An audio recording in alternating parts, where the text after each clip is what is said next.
नमस्कार, आप देख रहे हैं नैगन्यूज़ टीवी। सर, सबसे पहले आप अपना परिचय दें। नमस्कार, मेरा नाम मनोज गर्ग है। मैं भारतीय जनता पार्टी का कार्यकर्ता हूँ। गोविंदपुरी वार्ड में मेरा निवास है।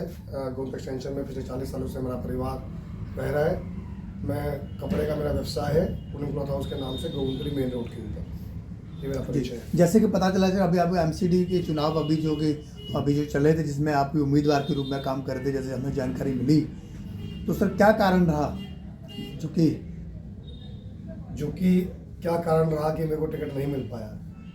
कारण कुछ नहीं होता, कुछ भाग्य का खेल होता है। और क्या पता भाजपा को मुझसे अच्छा प्रत्याशी मिल गया हो, क्योंकि भाजपा एक बहुत बड़ी पार्टी है। एक लोकतांत्रिक प्रक्रिया हमारी पार्टी की, सर्वे होते हैं, कोई किसी के कहने से टिकट नहीं मिला करती। क्या पता सर्वे के अंदर मुझसे अच्छा नाम उनका चला गया हो और वो भाजपा के प्रत्याशी बन गए। इसी वजह से भाजपा ने उनको टिकट दे दिया। जी। तो सर, आपने इससे पहले जो भी अभी पीछे कोविड भी रहा, जिसमें काफ़ी लोग परेशान, पूरे देश के लोग परेशान थे, आपने क्या क्या कार्य किए लोगों के लिए, जनता के लिए सर? कार्य क्या क्या किए कोविड के अंदर? पहली बात तो मैं आपको ये बताऊंगा कि कार्य की क्षमता, करने की क्षमता मुझे कहाँ से मिली। मेरे जो राजनीतिक गुरु हैं, इनका नाम है श्री रमेश पुरी, जो हमारे ऐसे सांसद हैं, बहुत जुझारू और बहुत लोकप्रिय सांसद हैं। ये प्रेरणा मुझे उनसे मिली।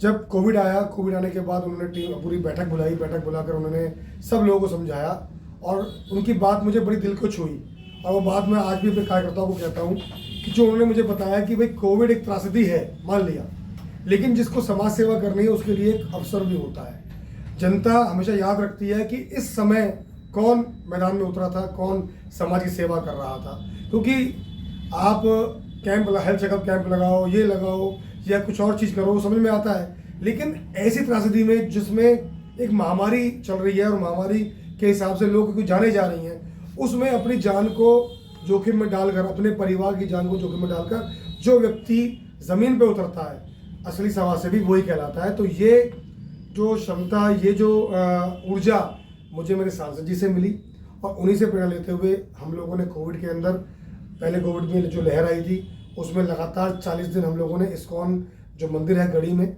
उनकी वजह से लगातार पक्का भोजन बंटवाया, मोदी किट के माध्यम से कच्चा राशन बंटवाया, मास्क, काढ़ा, सैनिटाइजर की व्यवस्था करी सेवा बस्ती के अंदर।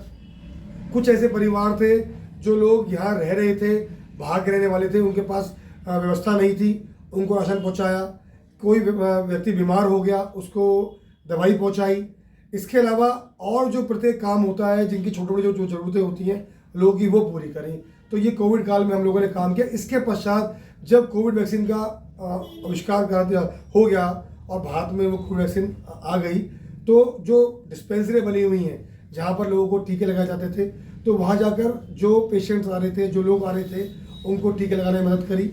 वहाँ पर उनके अल्पाहार का इंतजाम किया। अगर कोई व्यक्ति बीमार होकर आ गया तो उससे डर के भागने के बजाय उसके लिए उपचार की व्यवस्था करी। तो इस तरह कोविड के अंदर हम लोगों ने काम किए। जब दूसरी लहर आई तो जैसे हमें हमारी पार्टी ने जो निर्देश दिया, जो सांसद जी ने हमें जो निर्देश दिया, उसके अनुसार हम लोगों ने काम किया।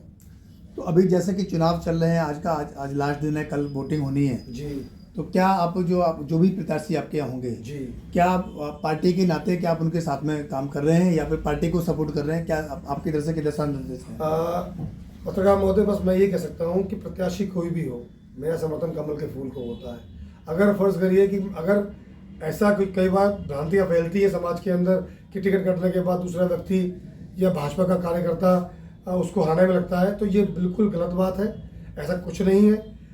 ठीक है, तकलीफ होती है, क्योंकि मानव शरीर है, तकलीफ होती है इंसान को। मेरी टिकट कट गई जी, मैंने बड़ा प्रयास किया, बड़ी समाज सेवा करी, लेकिन जब प्रत्याशी को टिकट दे दी गई तो भाजपा का जो कार्यकर्ता होता है वो अपने सब मनमुटाव भूलकर जो प्रत्याशी आता है उसके साथ खड़ा हो जाता है। तो ये हमारी भाजपा की दृष्टि से हमें सिखाया जाता है, हमारे खून में, हमारे डीएनए में बात डाली जाती है कि प्रत्याशी कोई भी हो, लेकिन हमारा वोट कमल के फूल को होता है। सर, जैसे कि दिल्ली के अंदर मैं गोविंदपुरी की बात करता हूँ कि आज जहाँ जाएंगे वहाँ ज़्यादातर जो है कि नशे का जो कारोबार जो चल रहा है यहाँ, उसको लेकर के दिल्ली सरकार में आंखों में जू नहीं रंगती, कानों में जू नहीं रंगती है। तो उसको लेकर के आप क्या कहना चाहेंगे? जगह जगह पर नज़दीक में जाएंगे तो दारू के ठेके खुले हुए हैं, पहले अगर बात करें तो इस तरह से नहीं होते थे।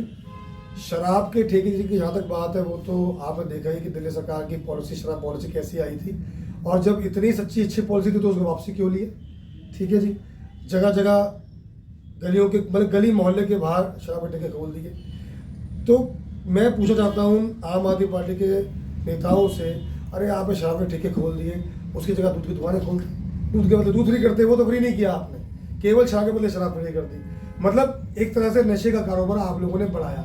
लेकिन जहाँ तक अगर मैं बात करता हूँ अपने वार्ड की, शराब के अलावा यहाँ पर हर तरह का नशा बिक रहा है, हर तरह की यहाँ गंदगी है, यहाँ पर स्मैक का कारोबार चलता है। पिछले 16 साल से कभी स्मैक हमारे एरिया में नहीं बिकी।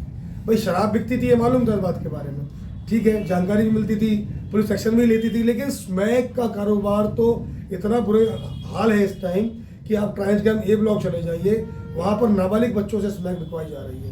आज इतना बुरा हाल हो चुका है कि गली गली के अंदर स्मैक के कारोबार चल रहा है, सट्टे का कारोबार बदस्तूर चल रहा है। तो इस बात से तो हम बड़ा परेशान रहते हैं और मेरी जनता से अपील है कि कल का चुनाव है, प्रत्याशी तो खैर हमारा भाजपा का है, लेकिन आप सब लोगों से ये निवेदन रहेगा हाथ जोड़ के कि अपने वोट को सही जगह इस्तेमाल करना है।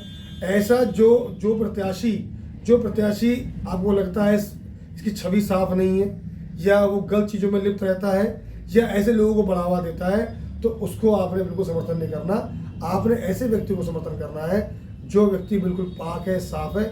और मेरे ख्याल से भाजपा के जो प्रत्याशी जितने भी आए हैं उनसे ज़्यादा पाक सभी किसी व्यक्ति की नहीं हो सकती। तो कृपया अपना मतदान करिए और सुबह सुबह अर्ली इन द मॉर्निंग जैसे ही मतदान केंद्र खुलता है 8 बजे के बाद, सबसे प्रथम मतदान करने के बाद आप अपने पड़ोसियों को, क्योंकि केवल क्या होता है कि कई बार हम सोचते हैं कि अपना वोट डाल दी काम खत्म हो गया, लेकिन नहीं, एक जुझारू एक जागरूक नागरिक का फर्ज ये होता है कि अपने परिवार का वोट कास्ट करवाने के बाद अपने अपने बगल के लोगों को भी जाकर उसके लिए उत्साहित करें कि मैंने अपना मतदान कर दिया है। कृपया आप भी अपना मतदान करें।